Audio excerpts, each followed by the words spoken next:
আসসালামু আলাইকুম। Akilpur physiotherapy and rehabilitation সেন্টারের পক্ষ থেকে আজকে নতুন একটি স্বাস্থ্য বিষয়ক ভিডিও নিয়ে এসেছি। আজকে আমরা জানবো যে 5টি কারণে আপনার কোমরে ব্যথা হয়। আমরা অনেকেই জানি না কোমরে কেন ব্যথা হয়।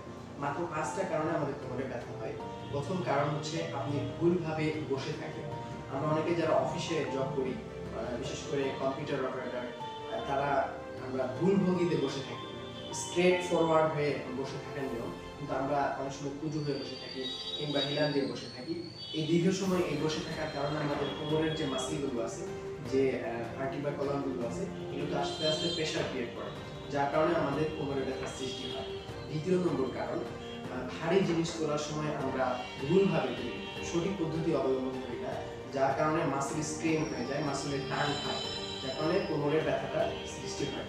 এরপরে আছে আপনার 3 নম্বর কারণ হচ্ছে যাদের ওজন বৃদ্ধি করে, যাদের ওজন বেশি, একটা নিয়মের ভিতরে থাকতে হয়। আপনার হাইট এবং ওয়েট অনুযায়ী একটা নিয়ম থাকে, সেই নিয়মের ভিতরে যদি আপনি না থাকেন, আপনার ওজন যদি বেশি হয়, সেক্ষেত্রে কি হবে, আপনার যে স্বাস্থ্য বৃদ্ধি হওয়ার কারণে আপনার কোমরের উপরে প্রেশার ক্রিয়েট করে, কোমরের যে মাসলগুলো আছে এগুলো দুর্বল হয়ে যায় আস্তে আস্তে, এবং ডিস্ক প্রলাপস হয়ে যায়। প্রলাপস হয়ে যাওয়ার পরে আপনার কোমরের ব্যথার সৃষ্টি হয়।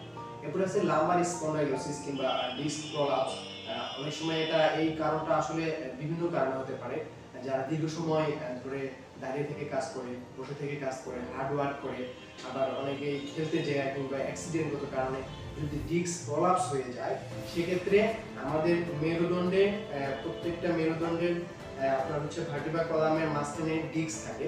এই ডিস্কগুলো প্রলাপস হয়ে এই যে নার্ভ আছে, এই নার্ভের উপরে চাপ পড়ে, তখন এই নার্ভের মাধ্যমে ব্যথাগুলো পায়ের দিকে ছড়িয়ে যায়, এবং এটা সায়াটিক নার্ভের মাধ্যমে।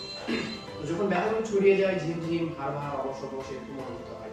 এই ডিস্ক প্রলাপসের কারণেও কিন্তু আমাদের কোমরে ব্যথা বেশি দেখা যায়। অনেক সময় দেখবেন যে বয়স বৃদ্ধির সাথে সাথে আমাদের কোমরের যে হাড়গুলো আছে, এই হাড়গুলো ক্ষয় হয়, এবং আবার হচ্ছে আপনার অস্টিওআর্থ্রাইটিস হয়, যার কারণেও কিন্তু আমাদের কোমরে ব্যথা হতে পারে। বন্ধুরা, আজকে আমরা জানলাম কিভাবে কেন কোমরে ব্যথা হয়। আগামী ভিডিওতে আমরা জানবো যে এই কোমরে ব্যথা হওয়ার কারণগুলোর জন্য কি কি ব্যায়াম আমরা করতে পারবো, এবং কি কি ব্যায়াম প্রতিদিন করলে এটার থেকে আমরা নিস্তার পাবো। ব্যথামুক্ত জীবনের জন্য আপনার ঠিকানা হতে পারে Akilpur physiotherapy and rehabilitation centre. যদি আপনার কোনো সমস্যা থেকে থাকে, আমাদের কমেন্টে জানাতে পারেন অথবা আমাদেরকে কল করতে পারেন। আর যদি ভিডিওটি ভালো লাগে, অবশ্যই একটি লাইক দিবেন এবং শেয়ার করে সবাইকে জানানোর সুযোগ করে দিন। সকলকে আবার আসসালামু আলাইকুম, আল্লাহ হাফেজ।